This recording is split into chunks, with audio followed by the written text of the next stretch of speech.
¿Por qué no estar en el mismo nivel de la calle? Yo, no, hay que pensar. Hay dos razones. Una Viene de la de España. la muestra del judaísmo y otra diferente. Bueno, comenzamos con la diferente. El Islam, la religión musulmana, no deja a los cristianos y a los judíos fraguar casas más altos que ellos. Es una señal de inferioridad, de desaparición. Podría ser, según la razón. Pero hay otra. Me gusta la segunda. Hay en Tehillim, en Salmo, un verso que dice en hebreo, Ma'amakim keratija Adonai. De la profundidad, de muy abajo, rogo al Dios. Es más correcto. Bueno, antes de eso, en un rincón aquí vivía el gran rabino Sefarad. Vamos a hablar de él más tarde. Tenía un título Shtió, de muchos siglos, el primero de Sion, Arishon de Sion. El título está ningún rabino ashkenazí lo mantenía en el pasado y no va a mantenerlo en el futuro. Mas es el título nuestro, Rishon LeZion. Según también un verso en Yeshayahu que lo dicen en la Tanakh, los sefardim, Rishon LeZion Hinam del Yerushalayim Mevaser Eten.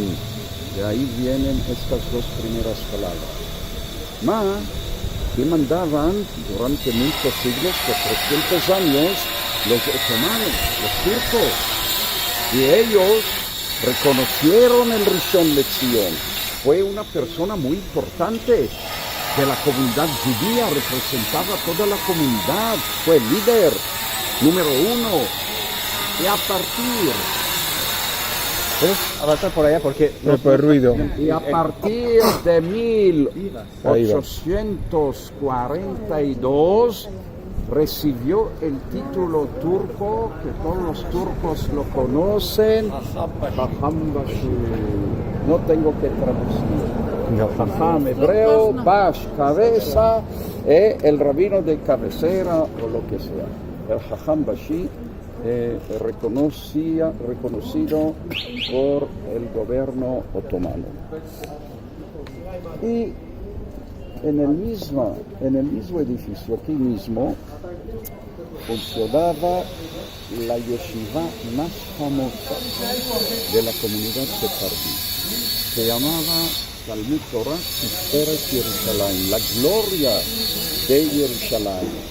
Y esta plaza la conmemora hasta hoy. Después de la guerra de los 6 días, nombraron esta plaza sobre aquella yeshiva. ¿Por qué la menciono? Porque la yeshiva fue más moderna. Todos los jajamim sefaradim o se empezaron aquí o enseñaban aquí. Daban clases como maestros, todos.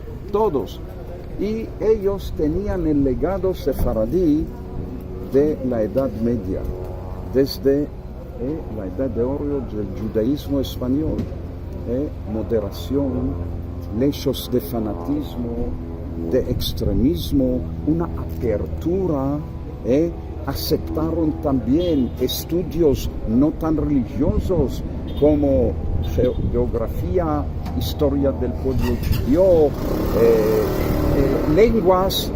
Le daban clases aquí de árabe, de turco, no solamente.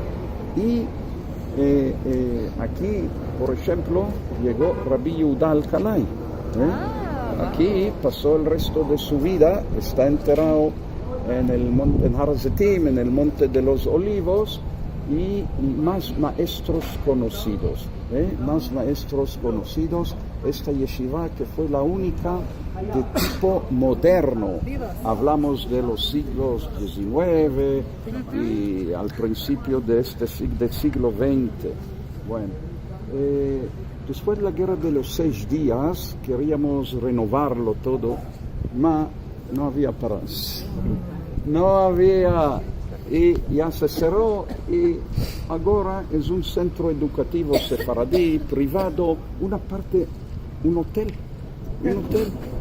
para unos judíos que quieren pasar aquí, por ejemplo, un Shabbat, que no tienen menester un automóvil, pueden caminar al hotel, pueden caminar aquí mismo y viven aquí en el hotel.